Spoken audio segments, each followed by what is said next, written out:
यहाँ सरकार बदलते मुझे मानता है अब आओ अब हमारा सरकार आ गल अब के बा बोले वाला। ये कोई पढ़े लिखे व्यक्ति नहीं।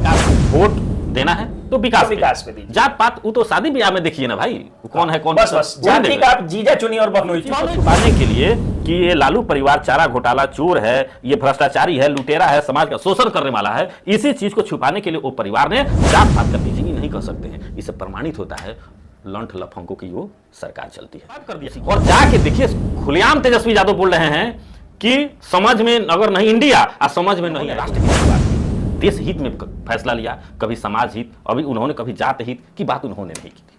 उनका बहुत बड़ा योगदान है और उनकी ये जाना अपूर्णीय क्षति है इस भारत के लिए। बिहार में उसी दिन चल रहा है आपको वहां पर नौकर चाकर झाड़ू मारने, पोछा मारने और लेटरिन साफ करने वाले से भी कम औकात का समझा जाता है। नमस्कार, जय हिंद जय बिहार। मैं हूं आप सबका दोस्त वकील सह पत्रकार एसके पंकज। इस वक्त रात्रि का समय है और बहुत ज्यादा रात हो रहा है, लेकिन फिर भी हम लोग यहाँ पे बैठे हुए हैं क्योंकि एक दुखद खबर आ गई है कि सुशील मोदी जी का निधन हो गया है, जो कि पूर्व उप मुख्यमंत्री थे, पूर्व वित्त मंत्री थे बिहार के और अब राज्यसभा सांसद थे। अभी क्या स्थिति है, उनके निधन के बाद बिहार में भाजपा की क्या स्थिति होगी। पूर्वी चंपारण जिले के पूर्व लोकसभा प्रत्याशी सह पत्रकार देवेंद्र सिंह जी हमारे साथ हैं। ये एक समाज सेवी भी है और अभी वो उनकी मौत हो गई, सुशील मोदी जी का निधन हो गया। पहले उस पर क्या आप बोलना चाहते हैं, बताइए। ये बिहार ही नहीं पूरा देश आज नम आंखों से भरी हुई है कि सुशील मोदी जी का जो व्यक्तित्व रहा इस देश को आगे ले जाने में, चाहे भारतीय जनता पार्टी को आगे ले जाने में अहम भूमिका उन्होंने अदा किया।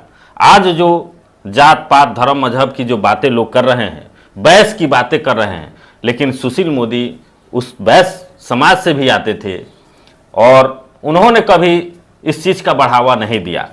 लेकिन उनको जाते जाते जो समस्याएं पैदा हो रही है, ये शर्मसार करने वाली बात है। जो जात पात की समस्या आ रही है चुनाव में, उन्होंने राष्ट्र हित की बात की, देश हित में फैसला लिया, कभी समाज हित, अभी उन्होंने कभी जात हित की बात उन्होंने नहीं की थी।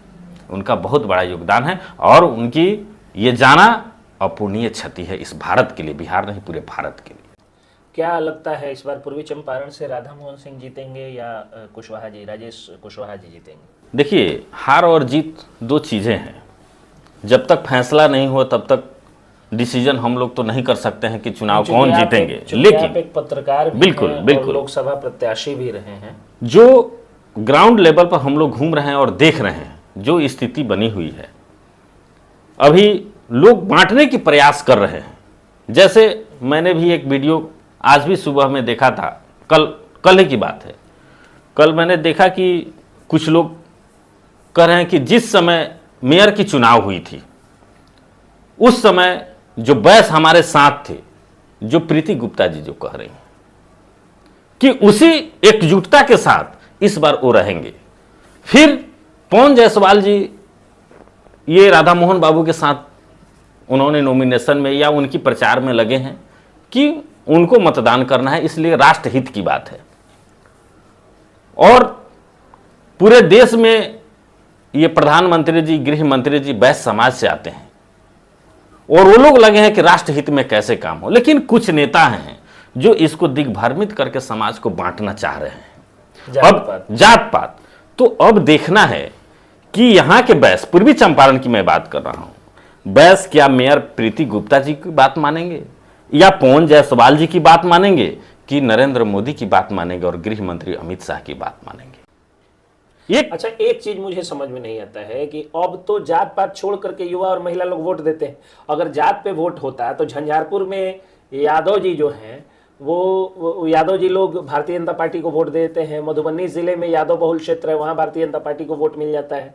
सच्चाई बात यही है कि हर यादव समझता है कि उसके घर के लड़का और लड़की की शादी लालू यादव के परिवार में नहीं होगी। लालू यादव के परिवार में दूसरे जात की लड़की आएगी तो वो राजश्री बन के रहेगी और जो ऐश्वर्या आएगी वो अपने जात की भी होगी तो खून के आंसू रोएगी। आप यही देख लीजिए। उसी तरह रामविलास पासवान के घर में जो पासवान की बेटी होगी वो खून के आंसू रोएगी और जो दूसरे जात की बेटी आएगी वो सत्ता सुख भोगेगी, वो चिराग जन्म देगी, बिल्कुल का चिराग जन्म देगी। बिल्कुल तो अनगिनत एग्जाम्पल्स हैं जिन भूमिहारों को लगता है कि वो भूमिहार हैं, इसलिए उनको अखिलेश सिंह के उस बेटे का समर्थन करना चाहिए जो 1-to-1 इंटरव्यू किसी छोटे यूट्यूबर को नहीं दे सकता है। उस बेटे का अगर समर्थन करना चाहिए, अगर भूमिहारों को लगता है, तो वही भूमिहार थोड़ा सा अखिलेश बाबू के बेटा या बेटी का अगुवाई करके देख ले, उनकी औकात पता चल जाएगी। औकात रहो, चल गए, तुरंत कह दिया जाएगा। अब उसी तरह अगर राजपूतों को लगता है तो वो राजनाथ सिंह या राधा मोहन सिंह के पास अगुवाई लेके चले जाएं। अगर मल्लाहों को लगता है कि अपने जात के हैं मुकेश सहनी, तो उनके बाल बच्चों के पास चले जाएं। किसी भी जात का नेता, अगर कोयरियों को लगता है तो थोड़ा सम्राट चौधरी के बेटा बेटी इस पर अगुवाई करने चले जाएं।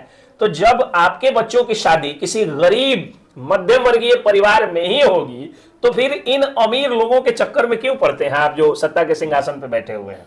देखिए, ये चुनाव जो है व्यक्ति वोट मांगने जो लोग वैसे कर रहे हैं ना, थोड़ा औकात है तो रितु जायसवाल के बेटा पर अगुवाई करने चले जाए अपनी बेटी के, थोड़ा औकात है तो पवन जायसवाल के बेटा पर अपनी बेटी का अगुवाई करने चले जाए, थोड़ा औकात है तो चले जाए जो है वो अमित शाह के बेटा बेटी पर अगुवाई करने। औकात का पता उसी दिन चल जाए। आपको वहां पर नौकर चाकर झाड़ू मारने, पोछा मारने और लेटरिन साफ करने वाले से भी कम औकात का समझा जाता है। औकात में रहिए, जात पात पर मत जाइए। आपकी जाति का मैं हूं, देवेंद्र सिंह है, एसके पंकज है, आप है और हम है। हमारे और आपके बच्चों की शादी हो सकती है, उन लोगों से आपके बच्चों की शादी नहीं हो सकती।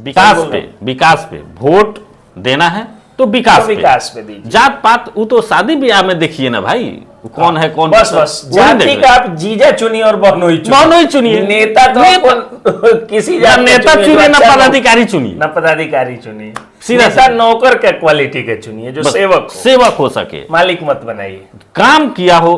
अच्छा, एक बार स्वाभाविक है, चुनाव पहले कांग्रेस की सरकार 70 सालों से थी ना, इस लगभग उसी से टाई अप यहाँ बिहार में 30 वर्षों से लालू परिवार के रहे लोग। तो यहाँ जो 10 साल में भारतीय जनता पार्टी की सरकार आई और चाहे यहाँ गठबंधन नीतीश जी के साथ मिली, तो विकास देखना है कि इस समय बेहतर हुआ था कि उस काल में बेहतर हुआ। जो बेहतर लगता है उसको चुन लेना है, इसमें स्वाभाविक है। इसी चीज को छुपाने के लिए कि ये लालू परिवार चारा घोटाला चोर है, ये भ्रष्टाचारी है, लुटेरा है, समाज का शोषण करने वाला है, इसी चीज को छुपाने के लिए वो परिवार ने जात पात का बीज को बोया है। लालू परिवार का ये बोया हुआ है, उसी को वो फिर पानी होनी दे करके उसको उपजाने की प्रयास की। भले ये बात अलग है कि पाटलिपुत्र से रामकृपाल यादव को कनेक्टी दे देगा, उसको यादव का मतलब मीसा यादव, बाकी यादव नहीं। यहाँ देखिए पप्पू यादव को देखिए पार्टी बर्बाद कर दिया। और जाके देखिए खुलेआम तेजस्वी यादव बोल रहे हैं कि समझ में अगर नहीं इंडिया, आ समझ में नहीं आए तो एनडीए। सीधा प्रचार कर लेकिन वो तो खुद प्रचारक है भारतीय जनता पार्टी के कि नहीं उनको आप वोट दे दीजिए अगर नहीं हम अच्छा लग रहा है तो।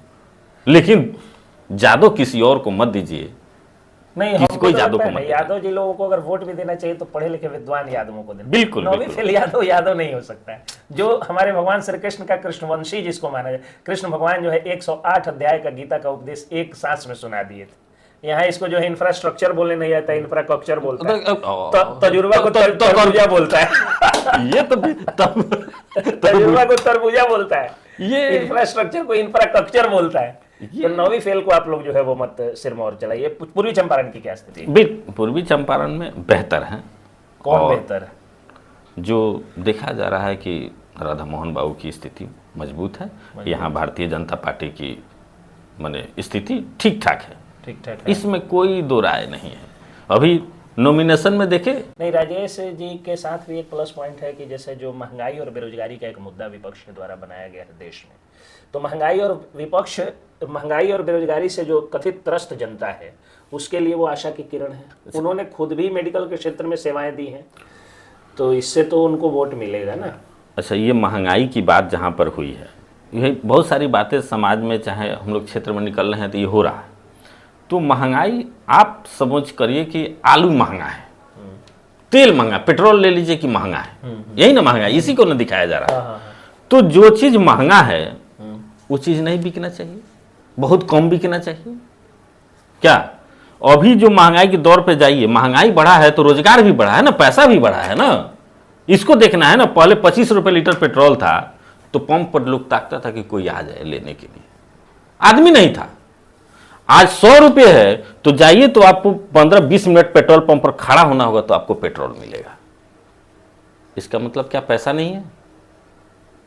तो दोनों चीज देखिए, महंगाई है, रोजगार बढ़ी है, पैसा बढ़े हैं लोगों के पास, तो महंगाई है ये कौन सी? अच्छा, यहाँ महंगाई अगर तेल 100 रुपये हो रहा है तो इसमें जो बचत सरकार का हो रहा है, केंद्र में चाहे राज्य में जो भी हो रही है, हमारे देश की ये पाकिस्तान तो नहीं जा रहा है, आखिर चला जा रहा है। इसमें ज्यादा हमने पैसा दिया, ये पैसा पाकिस्तान चला गया, ऐसा तो नहीं। हमारे देश के विकास में अगर लग रहा है 10 रुपया हम दे रहे हैं तो कोई बात। 10 बार का चुनाव जो है वो टिकट मिला है राधा मोहन सिंह को, और 10 बार अगर टिकट मिला है तो 6 बार सांसद रहे हैं। तो 6 बार अगर कोई व्यक्ति सांसद रह गया तो उसके खिलाफ एंटी इनकम्बेंसी तो होगी। बिल्कुल बिल्कुल। तो फिर राजेश कुशवाहा की तो स्थिति इस तरह मजबूत दिख रही है। देखिए, दो चीज है, एक व्यक्तित्व।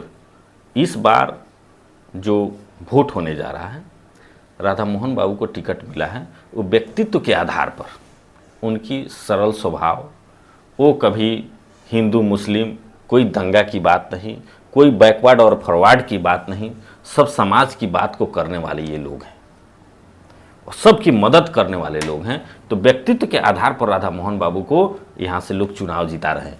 कोई मोदी फैक्टर यहाँ नहीं है, ये दिमाग से हटा दीजिए। यहाँ राधा मोहन बाबू की अपनी विचारधारा है, अपनी उनकी ये शालीनता है, लोगों के साथ कैसे पेश आते हैं ये सारा समाज जानता है। वो कभी किसी को अनहित करने की कभी प्रयास भी उन्होंने नहीं किया। तो इस आधार पर उनको लोग अच्छा, चूज एक कर। गांव के 3 लोग, पूर्वी चंपारण का सरोतर गांव, वहां से 3 लोग, राकेश पांडे, राजेश कुशवाहा और सागर सूरज जी, ये तीनों लोग दिख रहे हैं राधा मोहन सिंह के विरुद्ध। देखिए, ये विरोध व्यक्तिगत, ये तो अपना स्वतंत्रता है, किसको जिसको लाइक करेंगे, जो बेहतर होगा हमारे लिए बेहतर करेंगे तो हम लाइक करेंगे। ये स्वार्थ की भावना है, इसमें स्वार्थ झलकता है। कैसे स्वार्थ झलक? इसमें अगर मैं आपको मदद नहीं कर रहा हूं किसी काम के लिए, अगर स्वार्थ के लिए मैं अगर आपके पास जा रहा हूं कि सर आप एमपी हैं, मुझे एक चबूतरा मेरे गांव में दे दीजिए, कुछ समाज के लोग बैठेंगे, उस पर आराम करेंगे, धूप का समय है, अगर उन्होंने नहीं दिया तो विरोध करिए कि समाज का ये काम नहीं हुआ। आप जाइए सर हमारे घर में चांपा खोल दीजिए, हमको सारा काम दे दीजिए, हम काम करेंगे, हम आगे रहेंगे, तो उस स्वार्थ की बात हो गई। तो यही काम राधा मोहन बाबू ने नहीं किया कि जो स्वार्थी है उनको कभी सारथी बन के उनके साथ राकेश नहीं आए। पांडे का कौन स्वार्थ होगा, सागर सूरज का कौन स्वार्थ? मान लीजिए राजेश जी का तो स्वार्थ आपको असर, बिल्कुल बिल्कुल। राकेश पांडे का और सागर सूरज का क्या? तो विरोध किस आधार पर ये कर रहे हैं? कौन सा इनका काम उन्होंने रोका है? कौन समाज के काम लेकर के गए हैं जो ये काम नहीं कर रहे हैं? इतने बार अगर कोई सांसद रहा, चीनी मिल चालू नहीं हुआ तो लोग विरोध करेंगे। चीनी मिल एक समस्या सबसे बड़ी, चीनी मिल जो है, चीनी मिल की जो समय, मैं किसी पार्टी का आलोचक नहीं हूँ, प्रवक्ता नहीं हूँ कि मैं उसकी सब, चीनी मिल अगर बंद है तो हो सकता है कि चीनी मिल में कुछ बहुत सारी कारण है जो मैं उतना तथ्य तक नहीं जानता हूं, लेकिन जो विकास उन्होंने किया है, 6 आपको ओवरब्रिज, फ्लाईओवर उन्होंने दिया, यहाँ केंद्रीय विश्वविद्यालय देख लीजिए, रोड की जो स्थिति है वो सब देख लीजिए, रेलवे स्टेशन की स्थिति देख लीजिए। पहले तो लालू जी की सरकार थी ना कि आप रात के 12 बजे और उतर गए तो आपको घर नहीं आना पड़ेगा, वहीं कहीं डुबकी लगा कर रहना हो, बच गए तबे घर आएगा, नहीं तो पॉकेट वॉकेट सब जार लेगा स्टेशन पर। वो सब स्थिति तो इस माने भारतीय जनता पार्टी के सरकार में ये तो कम हुआ है। अपराध तो होगा ही, छुटपुट तो होते ही रहेगा, लेकिन कम हुआ है। अंतर एक ये होता है, बीजेपी के और महागठबंधन की सरकार में एक ही अंतर होता है, अपराध दोनों सरकारों में, अपराध रामराज में भी हुआ था, बहुत बड़ी किडनैपिंग हुई थी, माँ सीता को ही किडनैप कर लिया गया था। लेकिन उसके बाद, अपराध करने के बाद जो अपराधी जो घूमते थे सीना तान के, इस सरकार में अपराधी सीना तान के नहीं घूमते। और ये इकलौती सरकार है जिसमें मुख्यमंत्री योगी आदित्यनाथ, चाहे वो यूपी के हो, चाहे यहाँ के डिप्टी सीएम सम्राट चौधरी हो, ये लोग खुले रूप से कहते हैं कि जमीन माफिया, बालू माफिया, शराब माफिया, इन सबको हम मिट्टी में मिला देंगे। ये एक बड़ी बात होती है। बिल्कुल। बाकी पार्टी जो है वो तो माफियाओं को बैठा करके नहीं बिरयानी खिलाती। यहाँ सरकार बदलते मुरेठा मांगता, अब आओ, अब हमार सरकार आ गल, अब के बा बोले वाला। ये कोई पढ़े लिखे व्यक्ति नहीं कह सकते हैं, बुद्धिजीवी नहीं कह सकते हैं। इससे प्रमाणित होता है लंठ लफंगों की वो सरकार चलती है, उसी की कुछ होती है। इसीलिए इसमें चरम सीमा पर अपराध बोलने लगता है सरकार बदलते। गाड़ी वहीं, सरकार वहीं, प्रशासन वहीं, डीएम वहीं, एसपी वहीं। तो क्या कारण है कि इसमें कंट्रोल है और आते ही अनकंट्रोल हो जाता है? आखिर कहीं ना कहीं कुछ सरकार चलाने में तो गाड़ी वहीं, ड्राइवर बदला, ड्राइवर सही नहीं होगा तो एक्सीडेंट होगा। पूर्वी चंपारण में लगता है एनडीए मार देगी बाजी। बिल्कुल। आपको लगता है? बाकी जनता को क्या लगता है, जनता अपना राय देगी। जय हिंद।